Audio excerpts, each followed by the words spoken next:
ዛሬ በአዲስና አስተማሪ በሆነ ታሪክ ተመልሰናል። ቪዲዮን ላይክ እና ሼር በማድረግ እስከ መጨረሻው ይከታተሉ። አሰላሙ አለይኩም ወራህመቱላሂ ወበረካቱ። ከብዙ ዘመናት በፊት በአረብ ምድር ከሰው መኖሪያ በጣም የራቀ አካባቢ አንድ ድሃ እንጨት ቆራጭ ይኖር ነበር። ስሙም ሳቢር ይባላል። ሳቢር እድሜው 35 ዓመት ገደማ ቢሆንም ድህነትና ረሃብ ከእድሜው በላይ አስረጅቶት ነበር። ፊቱ በድካም ተሸፍኖ ነበር። አይኖቹም ሁሉ ጊዜ የተስፋና የሐዘን ቅልቅል ይታይባቸዋል። ከሚስቱና ከሁለት ትንንሽ ልጆቹ ጋር በጭቃ በተሰራ ትንሽ ቤት ውስጥ ይኖራል። የቤቱ ግድግዳዎች በብዙ ቦታ ተሰነጣጥቀው ነበር። ጣሪያውም በጣም ደካማ ስለነበረ ኃይለኛ ነፋስ በነፈሰ ቁጥር ቤተሰቡ በፍርሃት ይሸበር ነበር። በየማለዳው ፀሐይ ሳትወጣ ይነሳል። አሮጌ መጥረቢያውን በትከሻው ተሸክሞ ወደ ጫካ ይሄድ ነበር። የደራረቁ እንጨት ይቆርጥና ከዚያም ወደ ከተማው ገበያ በመውሰድ ይሸጥ ነበር። በሸጠበትም ዋጋ ለቤተሰቡ የቀን ጉርሻ ይገዛል። ሕይወቱ በየቀኑ ተመሳሳይ ነበር፣ ጠንክሮ መስራትና የቀን ጉርሻ መፈለግ። በዚህ ሁኔታ ላይ ሳለ አንድ ቀን ግን ሁኔታው ከመቼውም በላይ ተባባሰ። በቤቱ ውስጥ አንዲት የስንዴ ፍሬ እንኳን አልነበረችም። ልጆቹ ለሁለት ቀን ያህል በረሃብ እያለቀሱ ነበር። የድካም ድምፃቸውም የአባታቸውን ልብ በጣም ያሳምመዋል። በዚያው ጠዋት ሳቢር ወደ ሥራው ሊወጣ ሲዘጋጅ ሚስቱ በእንባ የተሞሉ አይኖቿን ይዛ ወደ እርሱ መጣች። ስማኝ ሳቢር፣ ዛሬ የምናበስለው አንዳችም ነገር የለም። ልጆቹ ትናንትናም በረሃብ ነው የተኙት። ዛሬም ባዶ እጅህን ከመጣህ ለነሱ ምን እላቸዋለሁ አለችው። ሳቢር ወደ ሚስቱ ተመለከተ። አይኖቹ በእንባ ተሞልተው ነበር፣ ግን ተስፋውን አልጣለም። ጥልቅ ትንፋሽ ከወሰደ በኋላ የሕይወቴ አጋር ሆይ ታገሺ፣ አላህ ባሪዎቹን ፈጽሞ አይተዋቸውም። እርሱ ሁሉንም የሚመግብ ጌታ ነው። በድንጋይ ውስጥ ያለችውን ትል እንኳን የሚመግብ ጌታ ነው። እኛን እንዴት ይረሳናል? በአላህ ላይ ተማመኝ። ዛሬ ለልጆቻችን ምግብ ሳላገኝ ወደ ቤት አልመለስም አላት። ይህን ብሎ መጥረቢያውን አንስቶ ከቤቱ ወጣ። ሳቢር ከቤቱ እንደወጣ ፀሐይ በጣም ታቃጥል ነበር። መሬቱ በሙቀት ይነዳል። እርሱ ግን ያለማቋረጥ ከመኖሪያ ሰዎች የራቀው ጫካ በፍጥነት ይራመድ ነበር። ምክንያቱም የደረቀ እንጨት የሚያገኘው በዚያ ብቻ እንደሆነ ያውቅ ነበር። ረሃቡ ሰውነቱን እያዳከመው መጣ። ራሱን ከድካም የተነሳ ይዞርበታል። ቢሆንም በቤት የተዋቸው የተራቡ ልጆች ፊት ከአእምሮ አልጠፋም ነበር። ያ ሐሳብ እንዳይቆም ኃይል ይሰጠው ጀመር። ወደ ጫካው እንደደረሰ የደረቀች አንዲት ዛፍ መረጠ። መጥረቢያውን አንስቶ በአላህ ስም በማለት ሥራውን ጀመረ። ለረጅም ሰዓታት ያለ እረፍት ሠራ። ላቡ ከመላ ሰውነቱ ይፈሳል። ጥማቱን በጣም ጠንክሮ ጉሮሮ ደርቆ ነበር። ነገር ግን ሥራውን አላቆመም። ቀትር ሊሆን ሲቃረብ በድንገት ከቁጥቋጦቹ ጀርባ በአንዲት አሮጌ ዛፍ ስር ያልተለመደ ነገር ተመለከተ። ወዲያውኑ ቆመ። በጥንቃቄ ወደዚያ ተጠጋ። በአፈር ውስጥ በከፊል የተቀበረች አሮጌ የቆዳ ቦርሳ ነበረች። ዙሪያውን በጥሞና ተመለከተ። ነገር ግን በአካባቢው አንድም ሰው አልነበረም። ከጫካው ዝምታ በስተቀር ሌላ የሚሰማ ነገር የለም። በቀስታ ቦርሳውን አነሳው። እጅግ ከባድ ነበር። በዚያ ቅጽበት የልቡ ምት በፍጥነት መጨመር ጀመረ። በሚንቀጠቀጡ እጆቹ ቦርሳውን ቀስ ብሎ ከፈተው። እንደ ከፈተው ወዲያውኑ ከውስጡ የፀሐይ ብርሃን ተንጸባረቀ። አይኖቹ በድንጋጤ ተጨፈኑ። ቦርሳው በአልማዝ በውድ ጌጣጌጦችና በወርቅ ሳንቲሞች ተሞልቶ ነበር። በውስጡ ያለው ሀብት ለብዙ ትውልዶች የሚያበቃ ያህል ትልቅ ነበር። በዚያ ቅጽበት በሳቢር ልብ ውስጥ ከባድ ፈተና ተጀመረ። ሰይጣን በልቡ ውስጥ እንዲሳሳት ይገፋፋው ጀመር። ሳቢር፣ ይህ እድልህ ነው። አላህ ጸሎትህን ሰምተዋል። ከእንግዲህ በኋላ እንጨት መቁረጥ አያስፈልግህም። ይህን ቦርሳ ውሰድ። ልጆችህን እንደ ንግሥት መግብ፣ ታላቅ ቤትም ሥራ። ማንም ይህን ቦርሳ አንተ እንዳገኘኸው አያውቅም አለው። እነዚህ ቃላቶች በልቡ ውስጥ ሲመላለሱ የተራቡ ልጆቹ ፊት በአይኑ ፊት ታየ። ረሃብ የጎዳቸው ፊታቸው፣ የሚስቱን ባና ባዶ ቤቱ ሁሉ ወደ አእምሮ መጡ። በቀስታ እጁን ወደሚያብረቀርቁት አልማዞች ዘረጋ። ነገር ግን በቀጣዩ ቅጽበት ህሊናው ነቃ። የአላህ ፍርሃት ልቡን ሞላው። ወዲያውኑ ቦርሳውን ዘጋው። ራሱንም እያናወጠ አይ፣ ይህ የእኔ ሪዝቅ አይደለም፣ ይህ የሌላ ሰው ነው፣ አደራ ነው። ምናልባት ባለቤቱ አሁን በጭንቀት እየፈለገው ይሆናል። ይህን ብወስድ የዚህን ዓለም ረሃብ ልቀንስ እችላለሁ፣ ግን በአኺራ ፊት ምን እመልሳለሁ? አንዲትም ሐራም ምግብ ወደ ልጆቼ ሆድ እንዲገባ አልፈቅድም አለ። ሳቢር በቦታው ቆሞ ከባድ የሆነ የልብ ትግል ውስጥ ገባ። በአንድ በኩል ለብዙ ትውልድ የሚያበቃ ሀብት፣ በሌላ በኩል የአላህ ፍርሃቻ። በመጨረሻም እምነቱ አሸነፈ። ያስቀመጠውን እንጨት በቦታው ተወው። ቦርሳውንም በአሮጌ ልብሱ ውስጥ በጥንቃቄ ደበቀ። ከዚያም ባለቤቱን ለመፈለግ ወዲያውኑ ወደ ከተማው ሮጠ።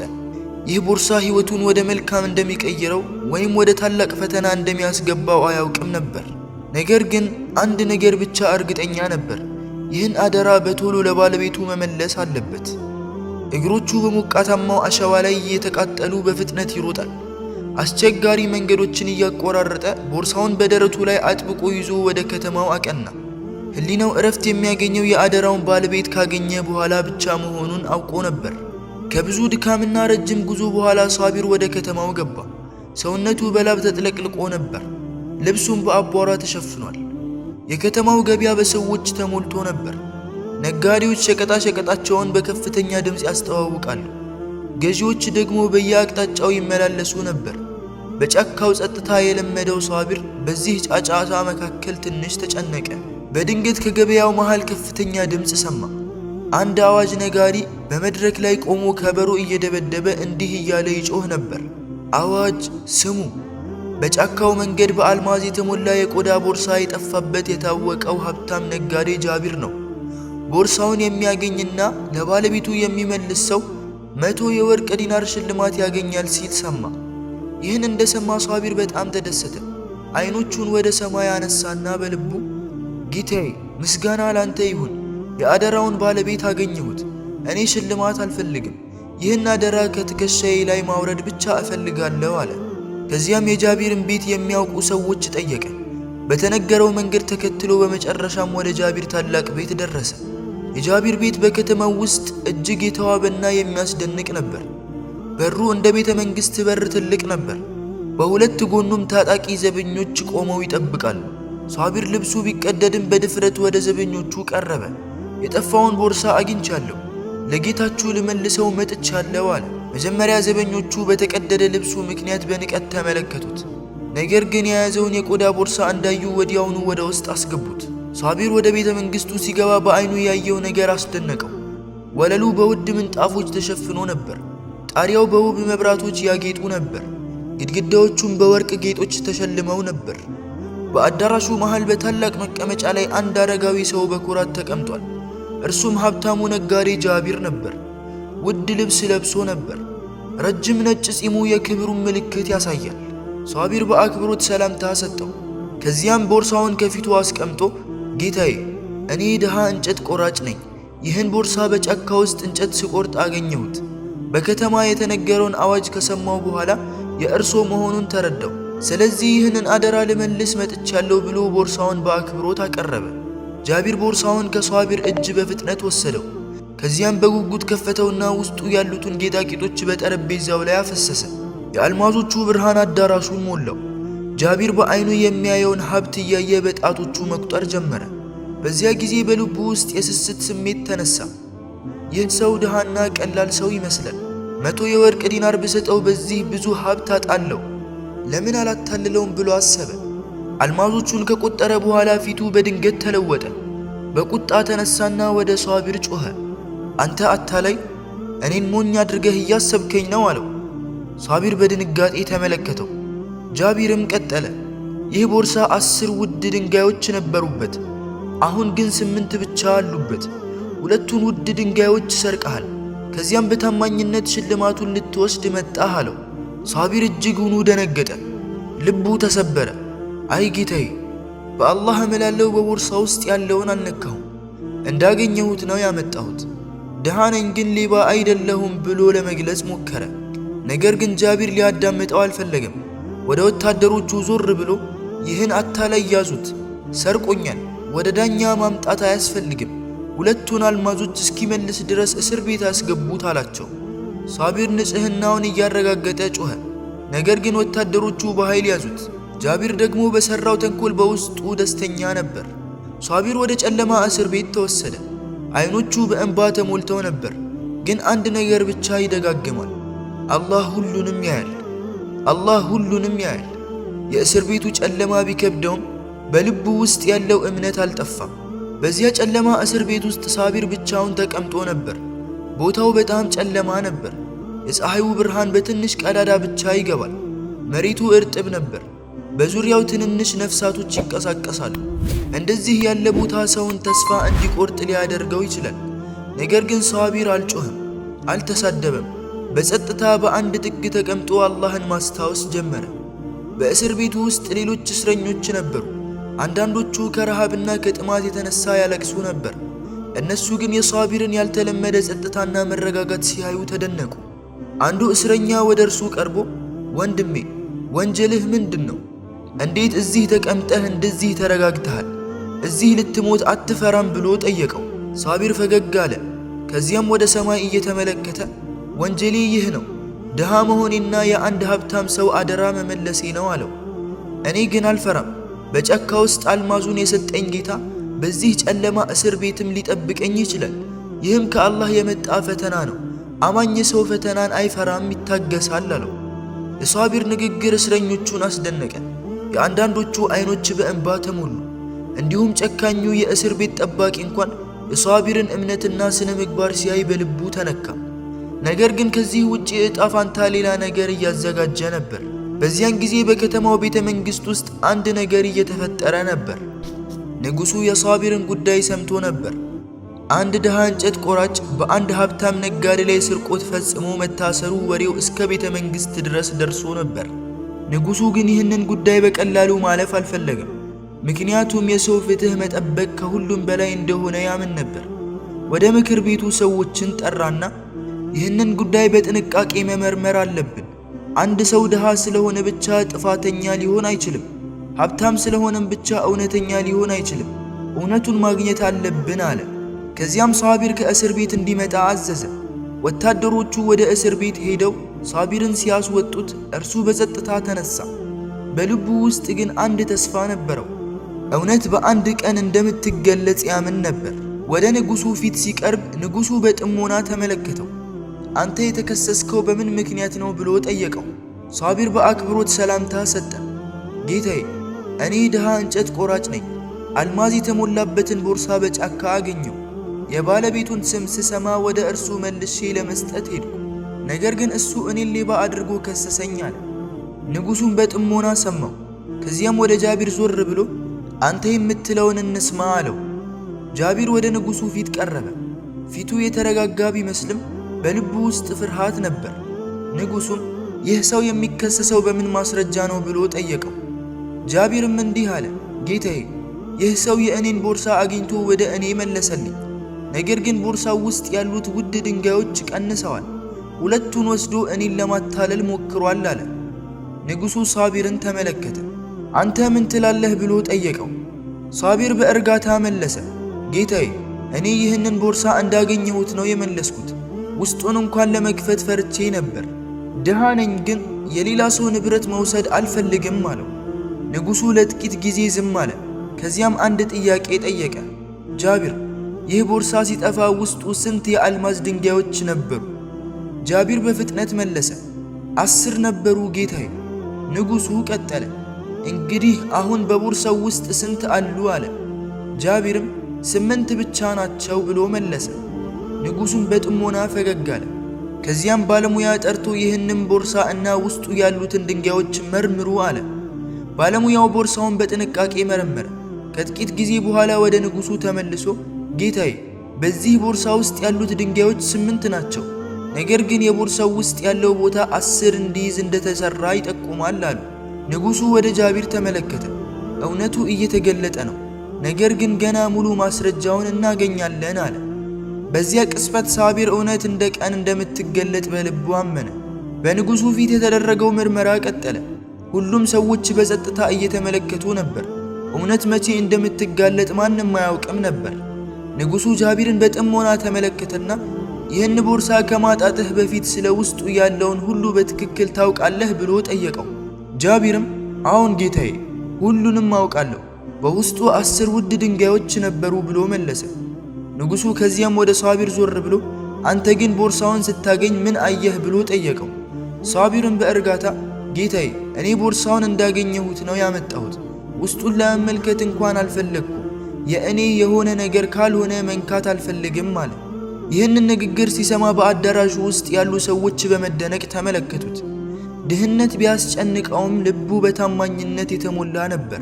ንጉሡ ወደ ጃቢር ዞር ብሎ ይህ ሰው የአንተን ሀብት ለመውሰድ ፈልጎ ቢሆን ኖሮ ለምን ወደ አንተ መልሶ ያመጣው ነበር ብሎ ጠየቀው። ጃቢርም መልስ ለመስጠት ተቸገረ። በዚያ ቅስበት ንጉሡ የሳቢርን ታማኝነት መረዳት ጀመረ። ነገር ግን ጃቢር አሁንም ለማምለጥ ሞከረ። ጌታዬ፣ ምናልባት በኋላ አግኝቶ ሊመልሰው ፈልጎ ይሆናል አለ። ንጉሡ ግን የበለጠ ጥያቄ መጠየቅ ጀመረ። ንጉሡ ጃቢርን በጥልቀት ተመለከተው። በፊቱ የሚታየው ጭንቀት እየጨመረ ነበር። ንጉሡም አንድ ጥያቄ አለኝ። ይህ ሰው ቦርሳውን ከፍቶ አልማዞቹን ቢወስድ ኖሮ ለምን ይህንን ሀብት ሁሉ በመልሶ መስጠት ራሱን ለአደጋ ያጋልጥ ነበር አለው። ጃቢርም ዝም አለ። መልስ ማግኘት አልቻለም። ንጉሡ ቀጠለ፣ እንዲሁም ይህ ድሃ ሰው ለምግብ የሚቸገር ሰው ነው። ነገር ግን በእጁ የገባው ሀብት ሳይነካ መልሷል። ይህ የሌባ ምልክት አይደለም አለ። በዚያ ጊዜ በአዳራሹ ውስጥ ያሉ ሰዎች ሁሉ የንጉሡን ቃል በጥሞና ያዳምጡ ነበር። ንጉሡ ከዚያም ወደ ወታደሮቹ ዞር ብሎ የጃቢርን አገልጋዮች አምጡ፣ ስለዚህ ቦርሳ ምን እንደሚያውቁ እንጠይቃቸዋለን አለ። ከጥቂት ጊዜ በኋላ የጃቢር አገልጋዮች ቀረቡ። ንጉሡም ጠየቃቸው፣ ጌታችሁ ይህን ቦርሳ መቼ እንደጠፋበትና ውስጡ ምን እንደነበረው ታውቃላችሁ አላቸው። አንዱ አገልጋይ በፍርሃት ተመለከተ። ጌታዬ፣ እኛ የምናውቀው ጃቢር ጌታችን ቦርሳውን እንዳጣ ብቻ ነው። ነገር ግን ውስጡ ስንት ነገር እንዳለ አናውቅም አለ። ንጉሡ በዚህ መልስ ተጨማሪ ጥርጣሬ አደረበት። ምክንያቱም ጃቢር ቦርሳው ውስጥ ያለውን ቁጥር እንደሚያውቅ በጣም ይተማመን ነበር። ነገር ግን ሌሎቹ ሰዎች ስለዚህ ጉዳይ ምንም አላወቁም ነበር። ንጉሡ በልቡ እዚህ የሚደበቅ ነገር አለ ብሎ አሰበ። ንጉሡ ለጥቂት ጊዜ ዝም ብሎ ቆየ። ከዚያም ጃቢርን በጥልቀት ተመለከተውና አንተ በቦርሳው ውስጥ ያሉትን ነገሮች በጣም በትክክል ታውቃለህ። ነገር ግን ቦርሳውን ያገኘው ሰው እንኳን ውስጡን እንዳልከፈተ ይናገራል። እንግዲህ እውነቱ የት ነው አለው። ጃቢር በጭንቀት ተሞላ። ቃላት ከአፉ ሊወጡ ተቸገረ። ንጉሡ እንደገና ጠየቀው፣ ቦርሳውን ስታጣ ከማን ጋር ነበርክ? እና ከጠፋ በኋላ ማን እንዳገኘው እንዴት አወቅክ? ብሎ ጠየቀው። በዚያ ጊዜ ሁሉም ሰው ጃቢር የሚያወጣውን መልስ እየጠበቁ ነበር። ንጉሡም በመጨረሻ እውነት ልትደበቅ ትችላለች፣ ነገር ግን ለዘላለም መደበቅ አትችልም አለ። ከዚያም ወደ ጓደኞቹ ዞረ። ይህን ጉዳይ በሙሉ መርምሩ፣ የማይበደል ሰው መቅጣት የለበትም አለ። ሳቢር እዛው ቆሞ ነበር። እስከዚያ ጊዜ ድረስ በችግር ውስጥ ቢሆንም በልቡ ያለውን እምነት አልጣለም። በልቡ ውስጥ አላህ እውነተኞችን ይረዳል የሚለውን ቃል ይደጋግም ነበር። በዚያ ቀን የሳቢር ትዕግስትና ታማኝነት ፈተና ላይ ነበር። ነገር ግን የሚመጣው ፍትህ ሕይወቱን ሙሉ በሙሉ ሊቀይረው ይችላል። ከብዙ ምርመራ በኋላ እውነቱ ቀስ በቀስ መገለጥ ጀመረ። የንጉሡ ሰዎች ስለ ጃቢር ጉዳይ በጥልቀት መመርመር ጀመሩ። ከተለያዩ ሰዎች ጠየቁ፣ የተናገሩትንም ሁሉ አነጻጸሩ። ምርመራው እስኪያልቅ ድረስ ሳቢር ወደ እስር ቤት ገባ። በልቡ ምንም ፍርሃት አልነበረም። በዚያ መሃል የጃቢር ሀብት እየቀነሰ መጣ። ንብረቶቹ እየወደሙ ቀነሱ። በዚህም ምክንያት ይኖርበት የነበረውን ያን ግዙፍና ድንቅ ቤት ንግዱን ሊያጠናክር ሸጠው። ጃቢር በአንድ ዕለት ውድ ንብረቶቹንና ሀብቶቹን በፈረስና በግመል ጭኖ ወደ ሌላ ከተማ ለንግድ አቀና። በአንድ ጠባብ መሻገሪያ ሲደርስ ፊታቸው የተሸፈኑ ሽፍቶች መጡበት። ይጠብቁት የነበሩት ወታደሮች ሁሉም ሸሹ። ሽፍታዎቹ ጃቢርን ከነበረበት የዝና መጓጓዣ ላይ ገፍትረው ጣሉት። መሬት ላይ አስተኝተው ይደበድቡት ጀመር። የለበሰው ውድ ልብስ ሳይቀር ተገነጣጠለ። ሽፍቶቹ ጃቢር የያዛቸውን ሀብት በሙሉ ጠራርገው ወሰዱ። ወደ መጣበት ሀገር የሚመለስበት አንድ ፈረስም አላስቀሩለትም ነበር። ጃቢር ከንብረቱ ምንም አልተረፈም። በአንድ ዛፍ ስር አንገቱን ደፍቶ ይህ ሁሉ በሳቢር ላይ ያደረስኩት በደል ነው ብሎ ተጸጸተ። እንደዚያ ታላቅ ሰው የነበርኩ ዛሬ ምንም ሆኛለሁ ብሎ አዘነ። ጃቢር እንደዛ ተጎሳቅሎ የተቀዳደሉ ልብሶቹን ለብሶ ወደ ንጉሡ ቤት ገባ። ንጉሡ ፊት ቀርቦ በእንብርክኩ ተደፍቶ ማልቀስ ጀመረ። ንጉሡም ምን ሆነህ ነው ብሎ ጠየቀው። ጃቢርም እውነት ነው፣ እኔ በሳቢር ላይ በደል ፈጽሜያለሁ። ሳቢር እውነተኛ ሰው ነው። የብር ጥማት አውሮኝ ሳቢርን በድየዋለሁ፣ በደሌም ለዚህ አብቅቶኛል ብሎ ማልቀስ ጀመረ። ንጉሡ ሳቢርን ከእስር ቤት አስጠርቶ አቀረበው። ጃቢርም የሳቢር እግር ላይ ተደፍቶ ይቅር በለኝ እያለ ይማጸነው ጀመር። ሳቢር ምንም አይደለም፣ አብሽር፣ ይቅር ብያለሁ ብሎ የልቡን ንጹህነት አሳየ። ንጉሡ በሷቢር ልብ ተገርሟል። ለሷቢር 1000 የወርቅ ዲናር በስጦታ መልኩ አበረከተለት። ጃቢርን ደግሞ በሰራው ወንጀል ይበልጥ መመከር አለብህ በማለት ከሀገር እንዲባረር አዘዘ። የዛሬ ታሪካችን ይህንን ይመስላል። በታሪኩ የወሰዱትን ትምህርት በኮሜንት ላይ ያስቀምጡልን። አላህ ሁላችንንም ተጠቃሚዎች ያድርገን። ወሰላሙ አለይኩም ወራህመቱላሂ ወበረካቱ።